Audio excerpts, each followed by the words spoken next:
kahit binaha kayo, na-inconvenience kayo, at least you still chose to be here this morning. Amen. That's to worship the Lord. Okay? So, tulungan nyo nga ako kasi kanina nung kanakanta natin yung Trading My Sorrows, medyo naguguluhan ako eh. Kasi alam ko yung saludo ng military, ganyan. Yung Boy Scout, Cub Scout, ganyan, di ba? Pero iba sa atin, ganun ang saludo eh. Ano ba yung ganun? Dalawa? Okay. Baka yun ang saludo ng Army of the Lord eh. Kasi kanina iba nakabukay yung kamay. Anyway. Nagtataka lang ako. Amen. Sige, so why don't we go to God in prayer? Let's pray. Father in heaven, Lord, thank you for tinigil mo, Panginoon Diyos, ang ulan ngayong umaga, Panginoon, upang ang iyong mga anak ay hindi mahirapan sa pagpunta po rito, Lord. Hindi lang po dito, Panginoon Diyos, kundi sa lahat ng churches na mag-worship sa iyo ngayong umaga, Panginoon. Maraming po salamat. Dininig mo ang aming panalangin na magkaroon kami ng magandang weather ngayong umaga, Lord, na hindi po malakas ang ulan. Lord, dinadalangin din namin na tumigil na po ang malakas na ulan. Bigyan niyo kami ng magandang weather. Pasikatin niyo na po ang araw, Panginoon Diyos, upang para sa kaginhawaan na rin, Panginoon Diyos, ng mga kapwa namin Pilipino na nagsasuffer sa baha, Lord. And as we study your precious words, we pray, dear God, that you will be with us again, the presence of your Holy Spirit. May you speak to us this morning. In Jesus' name we pray. Amen. So before I go to the message, gusto ko lang magkaroon ng census. Sino ba sa atin dito ang Kristiyano na 1 year? 1 year Christian. Okay, 2 years. Kailangan lahat tayo sasagot ha. 2 years. Meron? Okay, 3 years. Okay, 4 years. Parang kulang yung mga sumagot ha. Anyway, kaya ako ginawa yung census, may kinalaman to sa ating message ngayong umaga. Okay, this morning we're going to talk about spiritual maturity. Okay, spiritual maturity. Kung nagmamature tayo sa edad, physically, spiritually dapat nagmamature din tayo. Diba? Kasi nga minsan, physically or mentally, sinasabi natin nagmamature siya with age. Pero with regards to character and attitude, nasasabi natin minsan childish. Parang minsan na sinasabi natin, tumatandang to, walang pinagkatandaan. Di ba? Lalo na sa pagmamaneho. Di ba? Tumanda na sa pagdadrive, pero parang walang pinagkatandaan, di ba? Minsan nga may nag-aaway dyan sa sukat.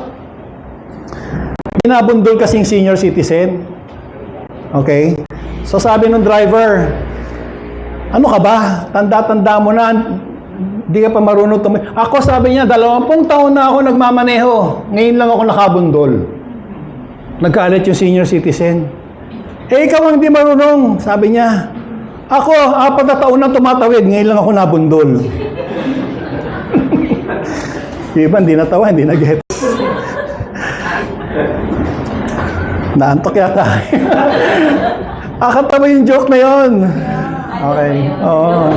Okay, what is spiritual? Ngayon lang sila natatawa. Medyo slow. Sana ngayon sharp tayo. Amen? Huwag tayo slow, okay? May delay din. Parang, ano pa tayo eh? Windows XP pa yata tayo, 386. Okay? Medyo ano na tayo, high-tech na tayo, okay? What is spiritual maturity? Well, it is a lifelong continuous process of growing closer to God. Okay? Maturity cannot be attained instantly. It is a process which may involve our whole life, buong buhay natin. So it's a long, continuous process of growing closer to God. Ulitin ko, being closer to God. Number 2, becoming more like Christ.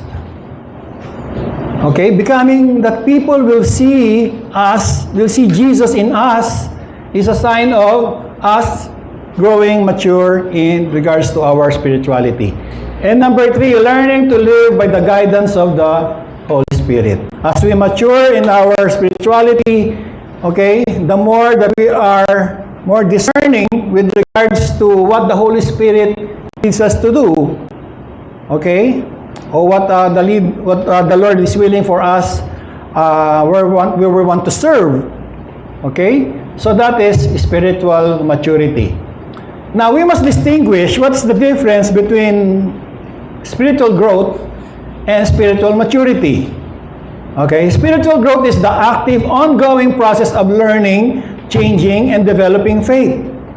So it is a part of parang sa paglaki mo, gumalaki ka spiritually, you're growing spiritually, okay, with regards to learning, okay, you're gathering knowledge about the Bible, the Word of God, and slowly you're being changed.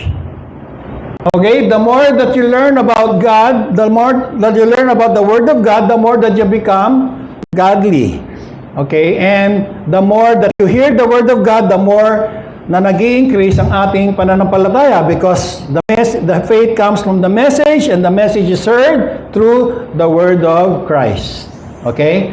Now, spiritual maturity is the advanced state, okay? Stable state of character, where those lessons are deeply integrated into daily life and choices. Meaning, the more na nagmamanifest na yung growth mo, meaning you're now able to apply it. And now you're able to distinguish, okay, distinguish more what is right or wrong, or what is pleasing to God. Okay? Nagmamature ka. Para bang walang pinagkaiba sa physical growth, di ba? Sa una, bata ka pa, natututo ka, lumalaki ka, maraming advices na natatanggap ka, and then nung nag-mature ka, ina-apply mo na sa buhay mo. You're now able to apply. Yan ang pinaka-importante. With regards to maturity, is being able to apply all the learnings na natatanggap natin. Okay? Coming from the Bible, coming from people that are being used by God. Alright? So we go to our lesson. Sabi ni Paul, in 1 Corinthians chapter 13, verse 11, when I was a child, I talked like a child, thought like a child, I reasoned like a child. When I became a man, I put the ways of childhood behind me. So understandably, na pag ang isang Kristiyano, bata pa, kababaptize lang, bago sa pananampalataya, expected mo na syempre, hindi pa yung nakakatayo sa sarili niyang paa. Di ba? He'll stumble, madatapayan, minsan hindi niya alam ang tama at mali. Okay? He will fall. Okay? So, lahat tayo dumaan sa process na ganon. Pero sana, hindi lagi tayong ganon. Okay? Sana gayahin natin si Paul na we should become a man or a woman matured, okay? And putting all the childhood characters or childish characters sa Christian, nakalimutan na natin. Let's put it behind us. Okay? Ang goal ng isang Kristiyano is to mature. Hindi yung forever na baby Christian na padedidehin ka lagi. Okay? O papakainin ka palagi. Okay? Darating yung time that all of us should mature, because that is the expectation of God as we're going to learn this morning. Okay? Now, first part. Part number 1, Jesus equips the church to mature. Since the expectation of Jesus for us to mature, hindi naman si Jesus na pababayaan niya tayo, o bahala na kayo. O andyan ang Bible, bahala na kayo. No. Let's read in Ephesians chapter 4, verse 11 to 13. So Christ, or Jesus Himself, gave the apostles, the prophets, the evangelists, the pastors, the teachers, para saan? To equip His people for works of service so that the body of Christ may be built up. Okay? Until we all reach unity in the faith and in the knowledge of the Son of God and become mature, attaining to the whole measure of the fullness of Christ. Okay? So nagsimula, binigay ng Panginoon Diyos yung mga apostles. Okay? Pero may mga nagpapanggap pa rin mga apostles ngayon. Ewan ko, nakasama ba nila si Jesus? Bumubuhay ba sila ng patay? Okay, para sa akin, sa panahon ngayon, wala nang apostles eh. Di ba? Wala na. Kasi binilang naman sa Bible, 13 lang yung apostles. 12 minus 1 si Judas, tapos may pumalik kay Judas, and si Paul, which was nasama na rin sa apostle. Kasi nga, nagpakita sa kanya si Jesus Christ. Okay? Para saan? Teachers, pastors. Okay? Prophets, maaaring meron pa sa panahon ngayon. To equip His people for works of service. Okay? Para saan? To all reach the unity and faith in the knowledge of God.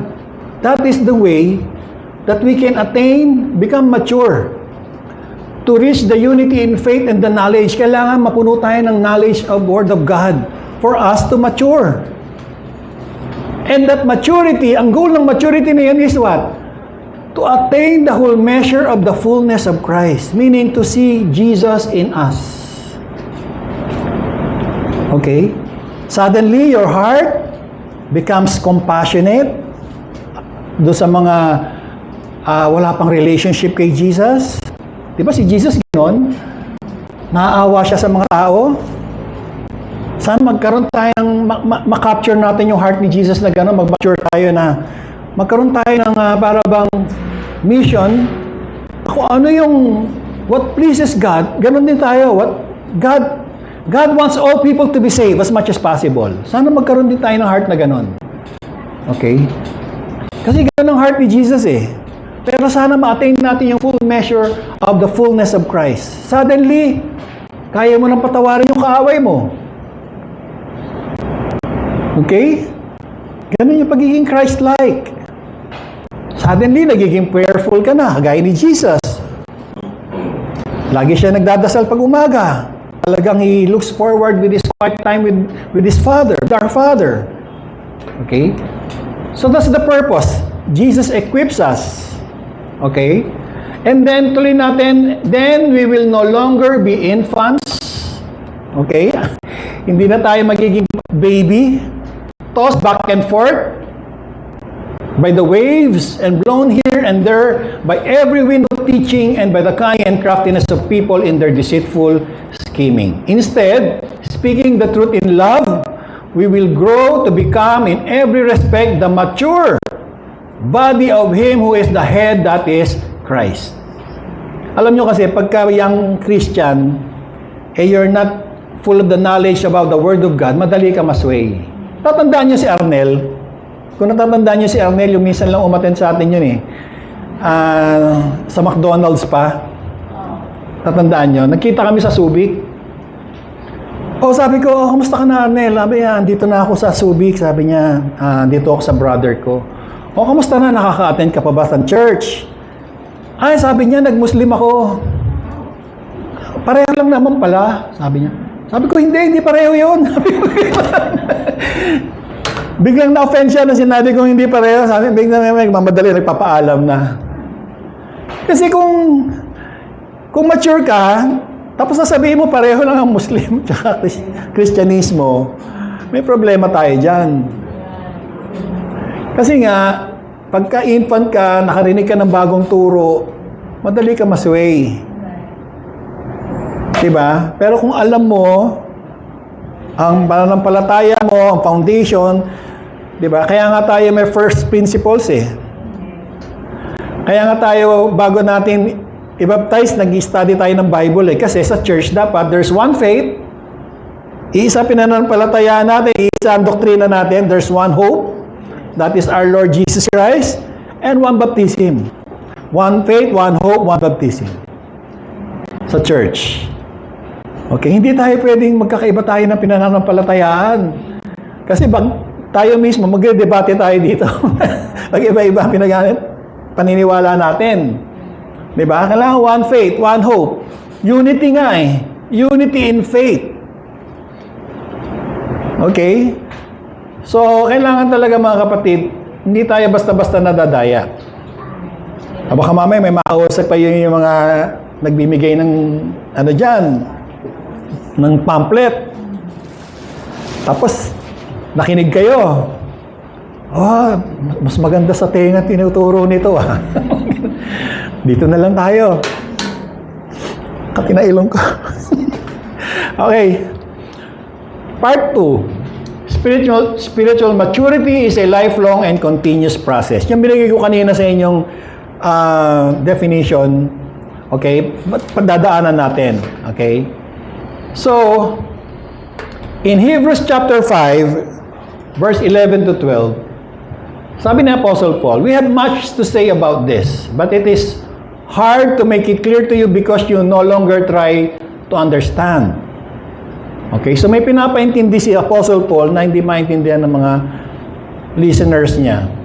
In fact, sabi niya, though by this time, you ought to be teachers. You need someone to teach you the elementary truths of God's Word all over again. You need milk, not solid food. So dito niya sabi ni Apostle Paul, matatagal na kayong mga Kristiyano. Na dapat nga sa panahon na to, sabi niya, dapat mga tagtuturo na kayo ng Word of God. Meaning, dapat nagmamature na kayo. Dapat ngayon, nakakapag-study na kayo ng Bible. Okay? So, sabi niya, pero, you need someone to teach you the elementary truths of God's Word all over again. So, minsan nagkakaproblema tayo. Halimbawa na lang, nagka-issue tayo dito sa church about relationships. Minsan nahihirapan tayo magpatawaran. Ano gagawin ko? Babalik ulit ako sa turo ng repentance. Babalik ulit ako sa grade 1. Kita nyo? Pag nakikita ko ang church, hindi nagmamature, hindi ako magtuturo ng malalim na turo kasi hindi pa nga tayo mag-graduate sa grade 1 eh. Elementary pa rin eh. Grade 2, grade 3, grade 4. Diba? Kaya minsan tinitimbang ko yung ituturo. Kasi baka mamaya, hindi pa nyo kayang kainin, pakakainin ko na kayo ng karne, baka hindi nyo kayang maintindihan. Or, hindi pa kayo pwedeng graduate kasi may back subject pa kayo. Ano yung back subject nyo? Halimbawa, forgiveness, faithfulness. Diba? So, kailangan mag-grow. Okay? May expectation si Paul. Diba? Hindi pa pwede yung Sunday after Sunday, 4 na taon na, pinapakain pa rin. Dapat, yung iba nagtuturo na rin para tayo lumalago as a church. Kasi kung lumalago lang is 4, 10, diba? Tapos yung 30 hindi tayo lalago. Okay? Dapat lumalago tayo as a personally. Nagmamature tayo as a Christian. Okay? Kaya sabi ng Apostle Paul, you need milk, not solid food. Tuloy natin. Verse 13, anyone who lives on milk, being still an infant, is not acquainted with the teaching about righteousness. Okay? But solid food is for the mature, who by constant use have trained themselves to distinguish good from evil. Alam nyo, that's the definition of being spiritually mature. You are now able to distinguish good from evil. Alam mo na, may discernment ka na. Ano ba ang mabuti sa hindi mabuti? Okay? Halimbawa, ayan, may baha. Okay? May baha. Gawin ko ba example ba? Hindi. Halimbawa, may baha. Tapos, kailangan kumain. Susulong ka ngayon sa baha. Pero sasabihin mo, hindi ako makaka-attend kasi baha. Sumulong ka na nga sa baha eh. Para bumili ng pagkain eh. Ba't di ka pa pumunta ng worship? Makon yung ibig sabihin, if there is a will, there's water. Hindi. Mga Bisaya nagsabi nun, there's a will, there's water. Ayoko na talaga magpatawa kasi makakawala tayo sa focus. Pero hindi. There's a will, there's a way. Ako niya, slow. Di Bisaya nga nagsabi, there's a will. Ayoko na magpapatawa eh. Di ba? Kung gusto, maraming paraan. Kung ayaw, maraming. Kanina nga sabi ko kay Normie, 9:30 na, wala pa. Siguro hinihintay nilang lumakas yung ulan para may dahilan di umating. Honestly. Nakikiramdam kayo, no? Ulan ba o no? Pero ang spiritually mature Christian, kahit may mga sibat pa yan na nandyan, nothing can stop me. Pero na lang kung talagang bedridden ako, hindi ako a-attend. Pero for a mature Christian, di ba? Mahirap mong pigilan yan umattend sa mature Christian. Kasi alam mo ang obligation mo eh. Sabi ng Bible, do not give up meeting together, as some are in the habit of doing. Yung iba kasi habit. And encourage one another daily. Sabi sa Bible. Di ba? Ang mature Christian, nadi-distinguish na niya ano ang mali at tama. What pleases God and what doesn't pleases God. Minsan, nagtataka tayo, bakit hindi ako nabe-bless?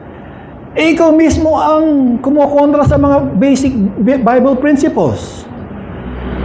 Sinabi na nga ng Panginoon Diyos ang sikreto. Matthew 6:33, seek first His kingdom and His righteousness, and all these things will be given to you as well. Sabi ni Jesus. Tapos hindi mo unahin yung kingdom ni God. Tapos at magtataka ka, bakit ang bigat ng buhay? Eh, kulang ka sa maturity.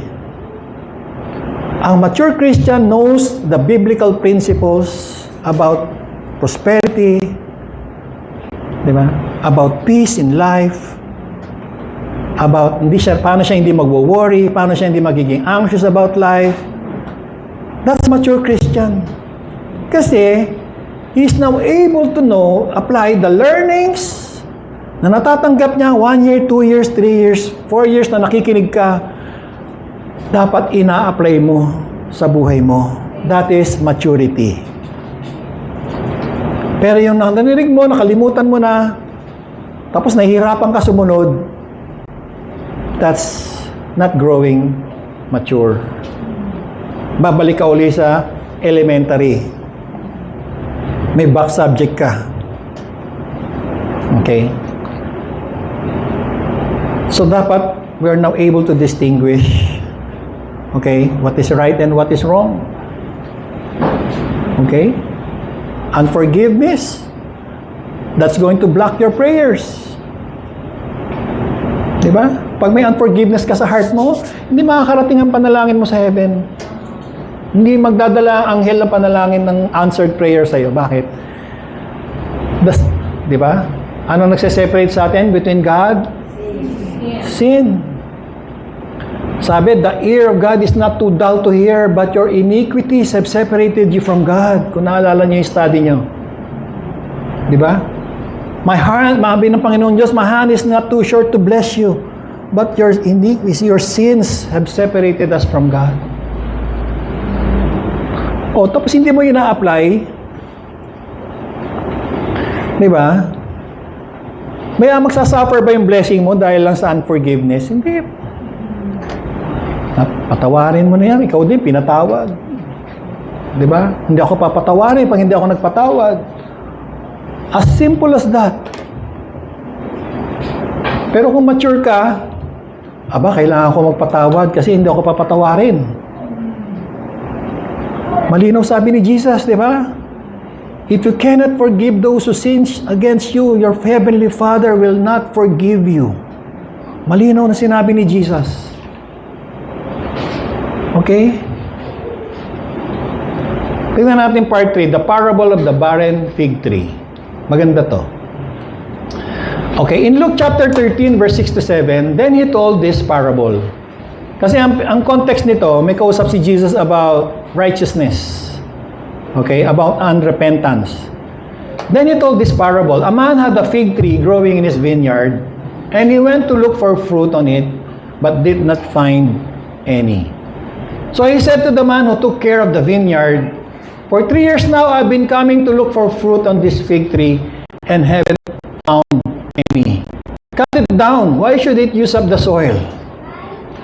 Ang may-ari ng fig tree, may-ari ng vineyard is God the Father. Okay, God the Father owns the vineyard.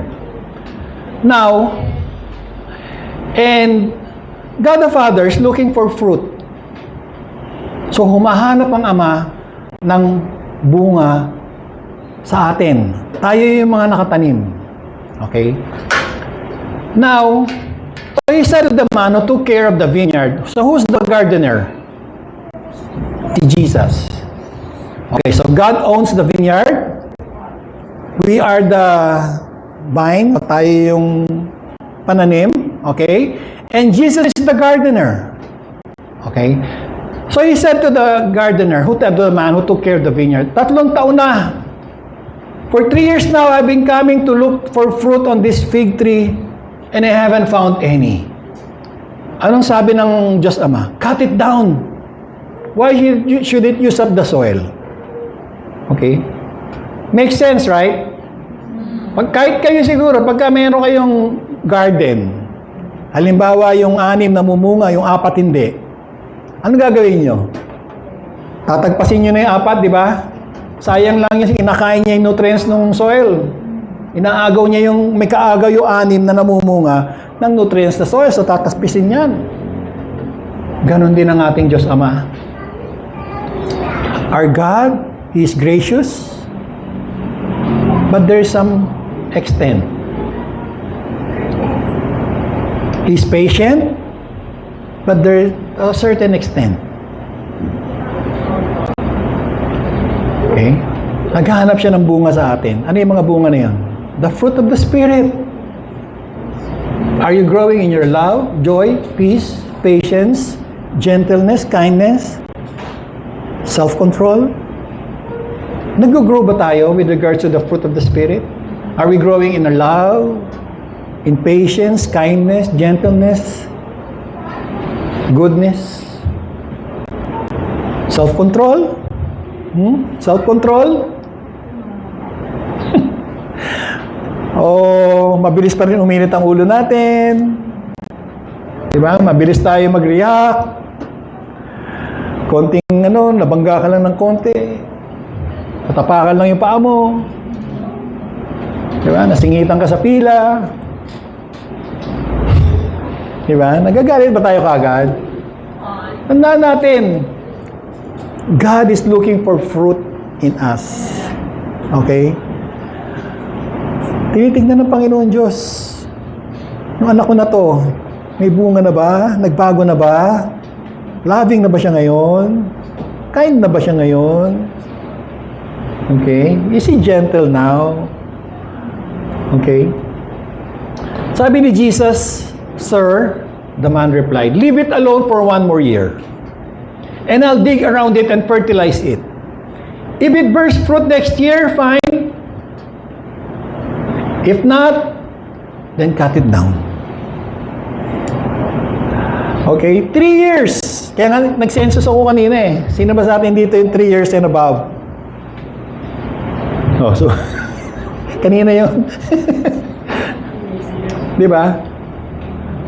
Kung 3 years ka na, dapat, namumunga ka na. Ang dami mo nang narinig na message. Friday, Sunday, iba pa yun sa YouTube, nakikinig ka siguro. Di ba? Ang dami mo nang narinig na mensahe, dapat namumunga ka na. Dapat nagkaka-effect na yung Word of God sa heart mo, in your character. You're now starting to attain the fullness of measure of Jesus Christ. Dapat nakikita na kahit paano si Jesus sa inyo. Okay? Of course, we are not going to reach the perfection of our Lord Jesus Christ. Siyempre, iba siya, Diyos siya eh. Pero maging Christ-like. in some areas of our life, especially in our weaknesses. May kanya-kanya tayong weaknesses. Nakokontrol mo na ba yung dila mo, kapatid? Sa paninira ng kapwa? Sa pagchichismis? Sa pagsisinungaling? Nakokontrol mo na ba? Sa cursing, sa pagmumura? Okay? Alam niyo, para sa akin, pagka may Kristiyano ako narinig na nagmumura, parang namimilipit ako eh. Para bang, hindi ka aya-aya. Para bang nahihiya ako para makasama. Hindi ako sa nagmamalinis, ano. Patawarin niyo ako kung hindi ako magiging, tawag doon, hindi ako nagiging parang ipokrito na para bang, di ba, na over-righteous, self-righteous. Hindi ako nagiging self-righteous. Pero, sa akin, dati palamura din naman ako eh. Malulutong din ako magmura nung araw eh. Pero, when you attain maturity, alam mong hindi tama sa bilang isang Kristiyano, napipigilan mo na. Minsan, lalaro kami basketball, 3 kami. Hindi lang na-shoot, ay, tit. Censored eh, hindi ko masabi. Ha? Ano sabi mo? Nagulat din kami nung 3 kami naglalaro, yung isa lang nagtut eh. Nahigilan ka, ano sabi mo? Kung hindi siya Christian, hindi ako masusurpresa. Pero when you call yourself a brother or a sister, tapos maririnig ko sa iyo yun, parang hindi proper. So sabi ni Jesus, 3 taon na, wala pa itong bunga, sabi ng Diyos Ama, putulin na yan. Pero si Lord, He's gracious. Teka muna, 1 more year. Bigyan natin ng chance, 1 more year. Okay? If it bears fruit next year, fine. Pag hindi, cut it down. This, hindi naman literal na 3 years, 4 years. This serves as a warning that God is showing us that there's a limit to the grace of God. Pagka matigas talaga ang ulo natin, di ba, hindi na minsan kukonsintihin ng Panginoon Diyos yan. Okay? There's a limit. Okay? I don't know kung paano niya pa i-interpret itong verse na to. Okay? Napag-aralan natin. We want to attain spiritual maturity. Here are the 5 keys, okay, that we need. Number 1.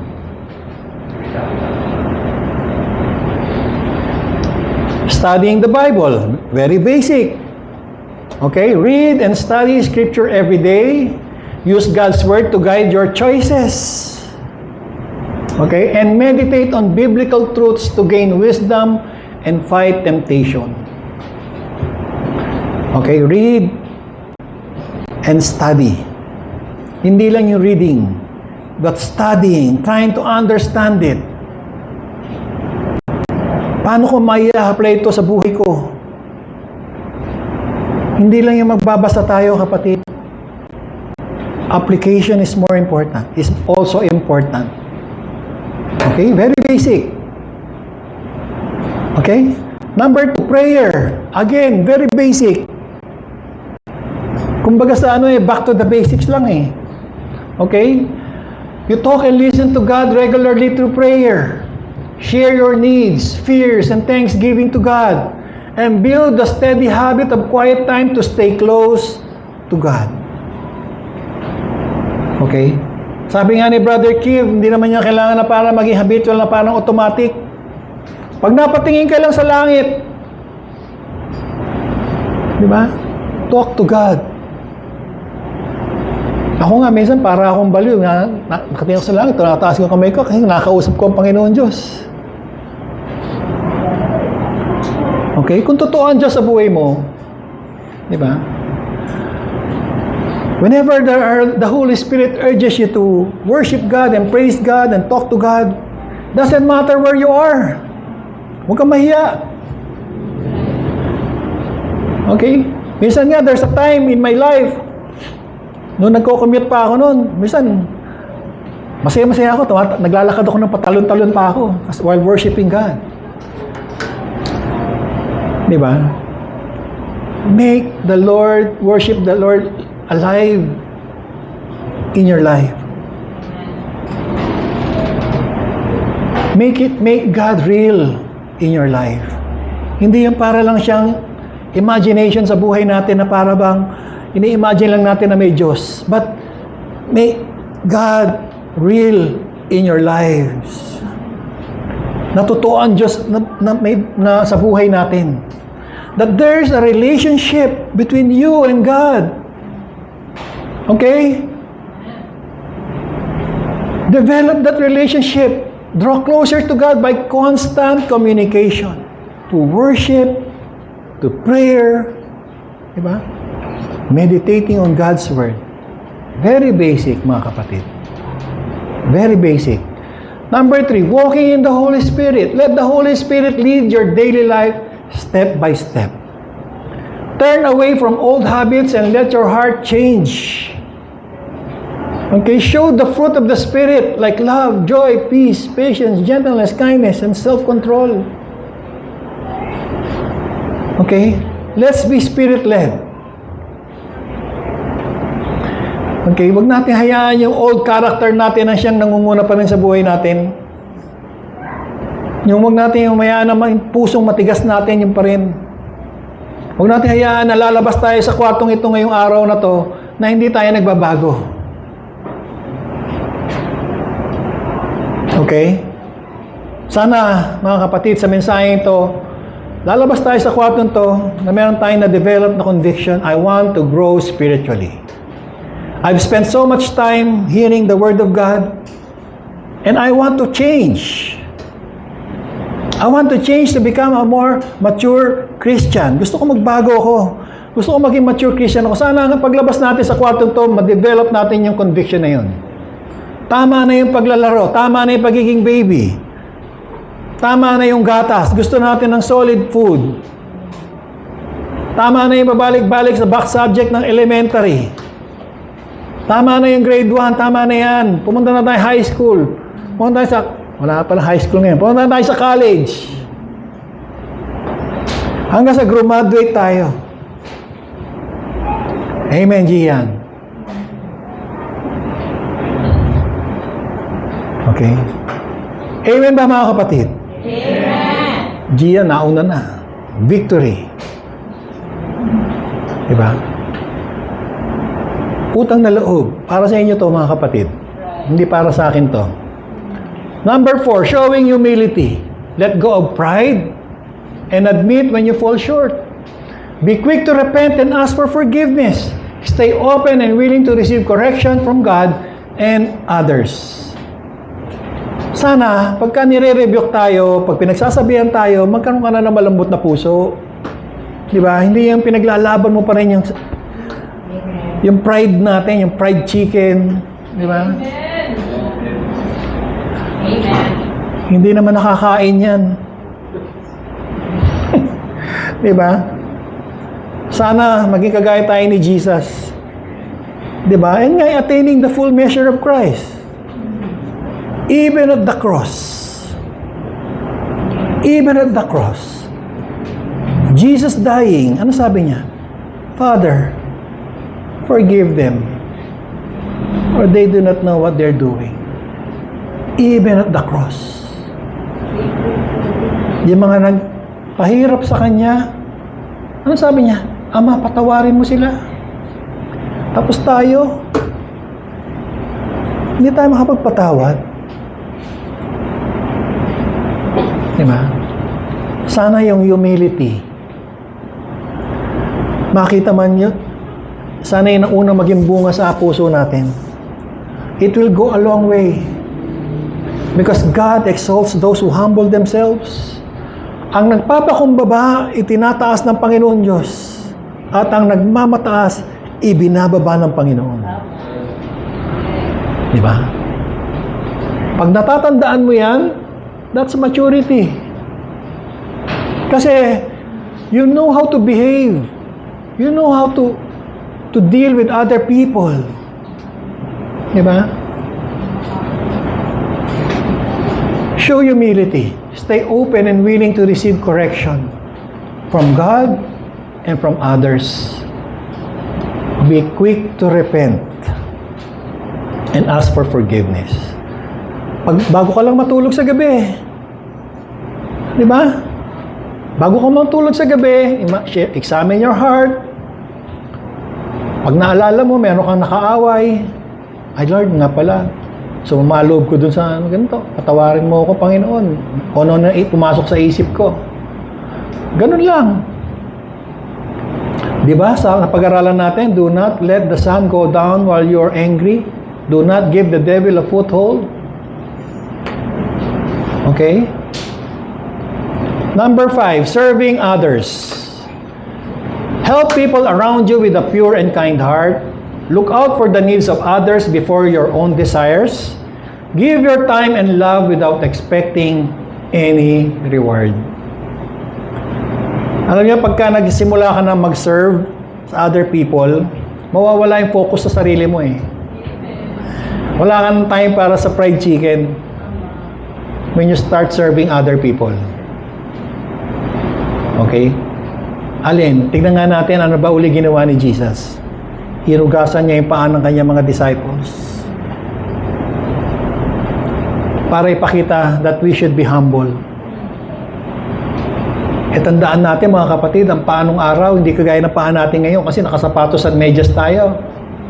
Tandaan natin, ang kalsada noon, marumi, puro alikabok, andyan yung mga dumi ng ang hayop.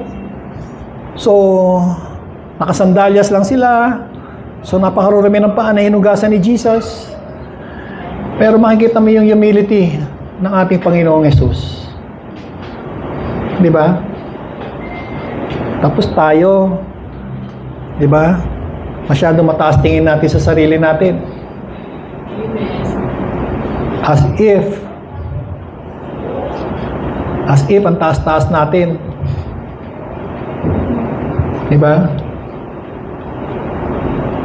Dapat nga, nanliliit tayo eh. Nanliliit tayo na sa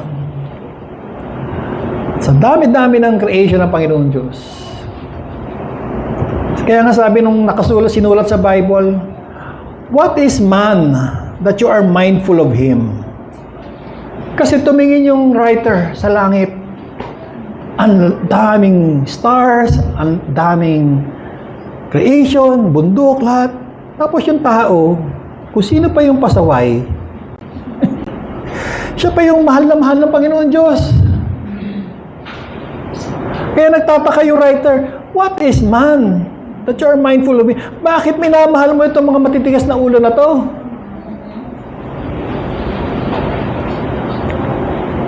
Kaya dapat tayo na-appreciate natin yung mga kapatid. Okay? Na pag naiisip mo yon, ako, imbis ka na tamaan ng kidlat dahil sa sobrang tigas ng ulo ko, pilit akong minamahal ng Pang Diyos. Hanggat maaari, di ba, hinahanap ka, pag nawawala ka, isang tupa hinahanap. Sana makabalik, sana makabalik. Di ba? Tapos nagmamataas tayo. As if ang Diyos ang may utang na loob sa atin. Pasalamat ka nga, Lord, umatin pa ako eh. Parang baliktad, no?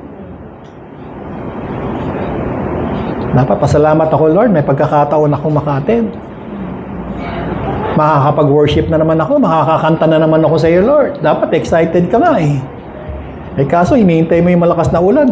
Malakas, ulan pa ng malakas, hindi na ako, dahilan na ako di maka-attend. Baliktad. Tawarin niyo ako, mga kapatid. Pero, kung may nasasaktan sa inyo, pasensya na kayo. Pero para sa atin lahat ito. Okay?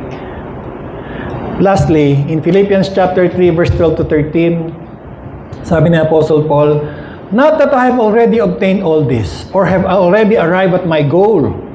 Sabi niya, but I pressed on to take hold of that for which Christ Jesus took hold of me.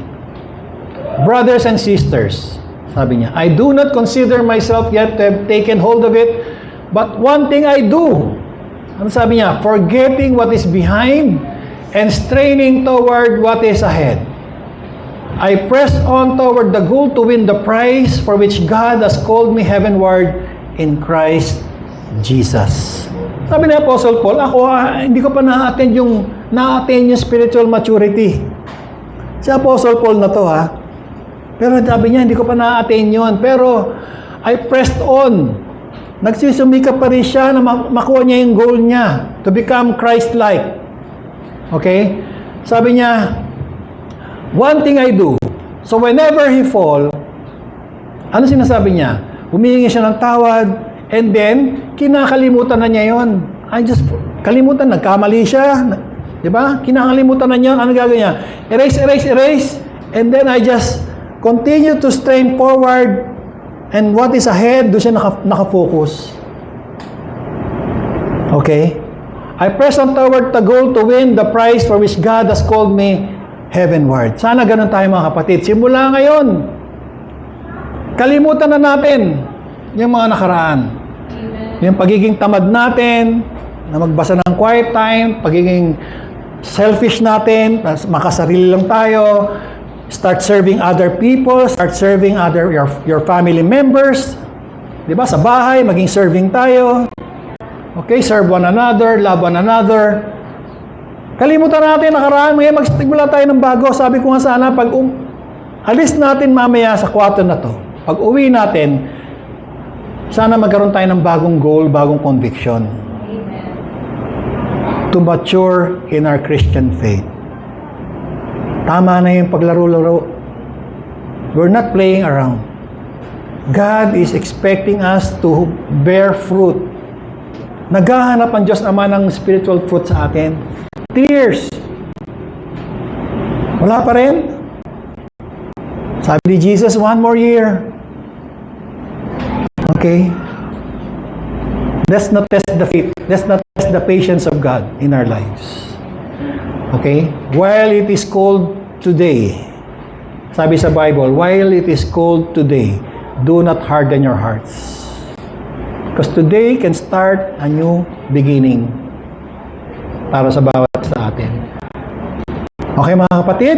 Praise the Lord. Let's all mature in Christ. Amen. Praise the Lord and to God be the glory. Thank you, Lord. Thank you, God. Let's all stand up for our closing prayer and our closing song. Okay, let us pray. Father in heaven, Lord,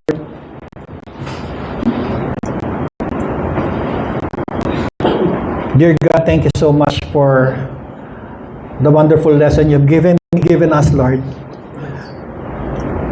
Panginoon, I want to lift up to you my brothers and sisters. Lord, may this lesson be dug deep in their hearts this morning, Lord God. Maitanim ng malalim sa kanilang puso ngayong umaga, sa kanilang espiritu, sa kanilang pag-iisip, Panginoon Diyos. Lord, alangin ko na aalis ang mga kapatid ko ngayong umaga sa worship hall na to, Lord, a changed person. That it will be their goal, Lord, to mature spiritually with regards to the relationship with you, with that conviction, Lord God, to please you in every way, in all areas of our lives. That we will allow the Holy Spirit, Lord God, to lead us. That we will soften our hearts, Lord, and we will practice humility, Lord God. That we will have the desire, Lord, to serve other people, especially our loved ones, other people, Lord God, who have no relationship with you, God, na matulungan namin, Panginoon Diyos. Lord, maraming salamat, Lord God, again. Help us, Lord. In Jesus' name we pray.